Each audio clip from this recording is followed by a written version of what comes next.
Saarte Hääl, saarlaste päevaleht. Linnapea Madis Kallas, et kas hääletustulemus tuli nagu ootuspärane? Jah, et ma kartsin, et võib-olla tuleb 11 häält ja ma olen korduvalt öelnud, et 11 häälega valitsema hakata ei oleks väga hea. Aga õnneks ikkagi koalitsioon püsis ja täpselt nii tugevana, kui me arvasime, et 12 häält oli see, mida me prognoosisime. Reformierakond pakkus teile koostöövõimalust ja just selle põhjendusega, et siis on parem valitseda, et miks te siis ei võtnud need? Nii võib hakata spekuleerima kogu Eesti poliitilist süsteem, et miks ei võeta praegu Vabariigi valitsuses Keskerakonda, kes sai teise tulemuse. Et mina julgen väita, et meil oli mitte ühtegi etteheidet IRL-ile selle 1,5 aasta jooksul. Kui need tulevad, siis me räägime sellest, siis ei ole ka võimatu, et me peamegi pöörduma ka Reformierakonna poole. Aga praegu on koostöö olnud väga hea ja lihtsalt lõhkuda seda ma ei näe mõtet. Ja teiseks, ma arvan, et väga tugev opositsioon teeb üha tugevamaks ka linnavalitsuse. Ehk mida tugevam opositsioon, seda tugevam on koalitsioon ja mina olen selliste väljakutsetega harjunud ja väga igav oli ka kunagi võistelda, kui ei olnud sul tugevaid konkurente. Et seetõttu ma arvan, et tugev opositsioon tuleb ainult kasuks. Mis sellised lühemad märksõnad on, et mis võib sinu linnapea tööd iseloomustama hakata? Ma arvan, et võib-olla veel avatum suhtlemine kui seni.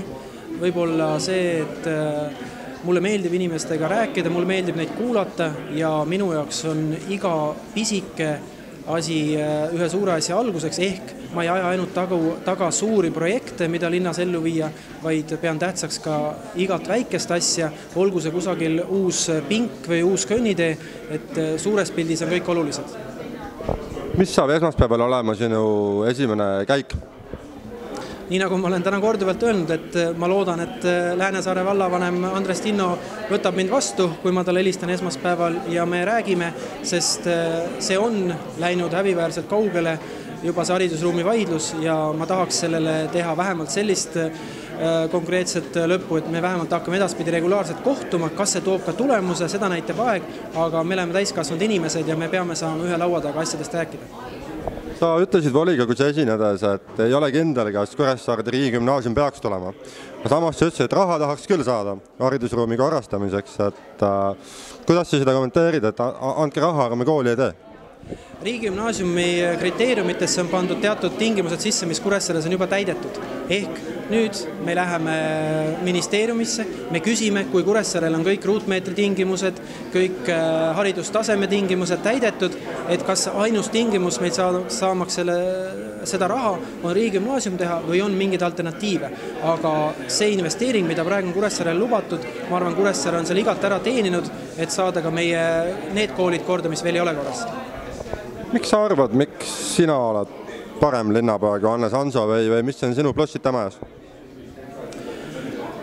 Võib-olla kõige suuremaks plussiks on see, et ma ikkagi reaalselt olen pikalt elanud Saaremaal, ma reaalselt olen pikalt elanud Kuressaares ja võib-olla kohalike elu parem tundmine.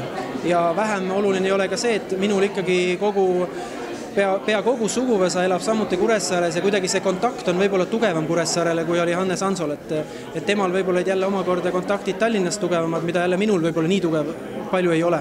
Aga võib-olla jah see, et see side Kuressaarega on tugevam. Kui nüüd spordiga paralleele tõmmata, et kas võib täna öelda, et sa tegid väikese isikliku rekordina? Ütleme, tööalases karjääris kindlasti võib öelda jah, et linnapea koht on auväärne koht ja kindlasti see paneb suure vastutuse ja jah, võib küll öelda. Aitäh!